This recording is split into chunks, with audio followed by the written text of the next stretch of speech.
ஸ்ரீமதே ராமானுஜாய நமः. வனமாலி கதீச்சாங்கி சங்கி சக்ரி ச நந்தகி ஸ்ரீமான் நாராயணோ விஷ்ணுர் வாசுதேவோ அபிரக்ஷதோ.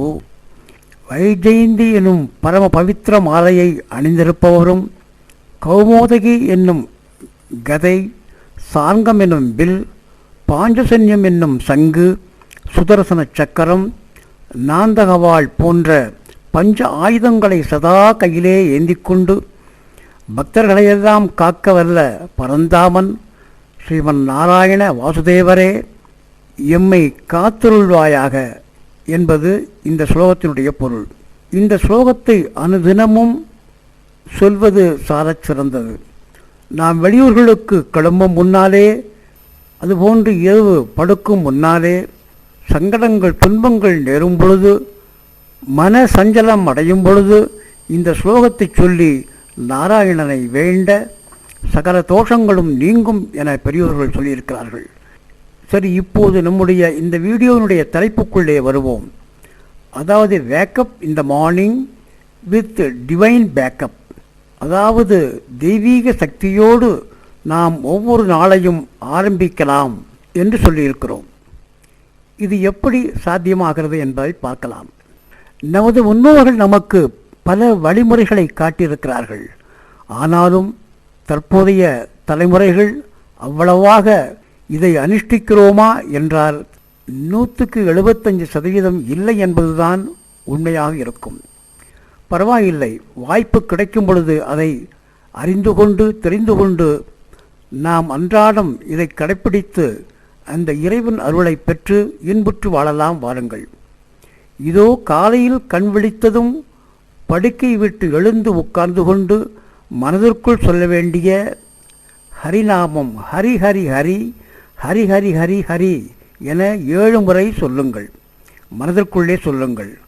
அடுத்ததாக 2 கைகளையும் தேய்த்து உள்ளங்கைகளை விரித்து பார்த்து அதில் கைவிரல்களின் நுனியிலே மகாலட்சுமியையும் கை நடுவே சரஸ்வதியையும் அதற்கு மேலே கோவிந்த பெருமாளையும் நீங்கள் பார்ப்பதாக அந்த காட்சியை பார்த்துவிட்டு அவர்களை மனதால் இந்த ஸ்லோகம் சொல்லி நமஸ்கரிக்கவும். கராக்ரே வசதே லக்ஷ்மீ கரமத்யே சரஸ்வதி கரமூலே தூ கோவிந்தா பிரபாதே கரதர்சனம் என்று இந்த ஸ்லோகத்தை சொல்லி நமஸ்கரிக்கவும். அடுத்ததாக பூமாதேவியை நினைந்து வணங்க வேண்டும்.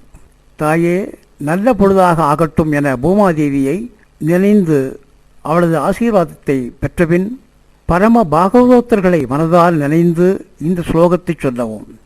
பிரகலாத நாரத பராசர புண்டரீக வியாச அம்பரீஷ சுக சௌனக பீஷ்பலாப்தியான் ருக்மாங்கத அர்ஜுன வசிஷ்ட விபீஷ்ணாதீன் புண்ணியானிமான் பரம பாகவதான் ஸ்மராமி என்று 16 பரம பாகவதோத்தர்களை தியானம் பண்ணி அதற்கு பின்னாலே பரம பத்னிமார்கள் அகல்யா, திரௌபதி, சீதா, தாரா, மண்டோதரி போன்ற பத்னிமார்களையெல்லாம் நினைந்து, அதோடு அனுசுயா, அருந்ததி, சாவித்ரி போன்றவர்களையெல்லாம் நினைத்து தியானியுங்கள்.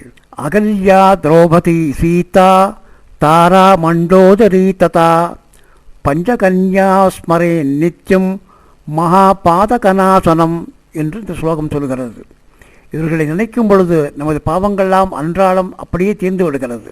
இதற்கு பின்னாலே மேற்படி எல்லோரையும் மனதால் நினைந்து ஸ்லோகத்தை மனதால் சொல்லி நல்ல பொழுதாக இன்று கழியட்டும் என வேண்டி அடுத்த வேலையை ஆரம்பிக்க நாம் முழு தெய்வீக சக்தியோடு புத்துணர்வோடு நமது அன்றைய பொழுதை நன்றாகவே கழித்து விடலாம் என்பது பெரியோர்களுடைய வாக்கு, அவர்களுடைய அனுபவம்.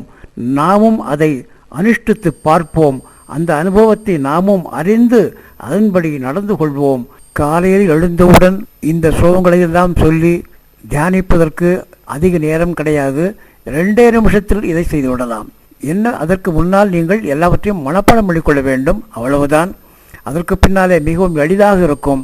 நீங்கள் 1 மாதம் இதை அனுஷ்டித்து பாருங்கள். அதனுடைய பலன்களை தனியாக நீங்கள் அனுபவிக்கலாம். உங்களுக்கு கண்கூடாக தெரியும். அது மாத்திரமல்ல, பரம பாகவதோத்தமர்கள் 16 பேருடைய அந்த சரித்திரமானது தனியாக ஒரு வீடியோவிலே அடியினால் சொல்லப்பட்டிருக்கிறது. விஜிஎஸ்எம் கைங்கரியத்திலே சொல்லியிருக்கிறேன். அதை பார்த்து நீங்கள் முழுவதுமாக அனுபவிக்கலாம். எல்லோருக்கும் மங்களம் உண்டாகட்டும். ஜெய் ஸ்ரீமன் நாராயணா.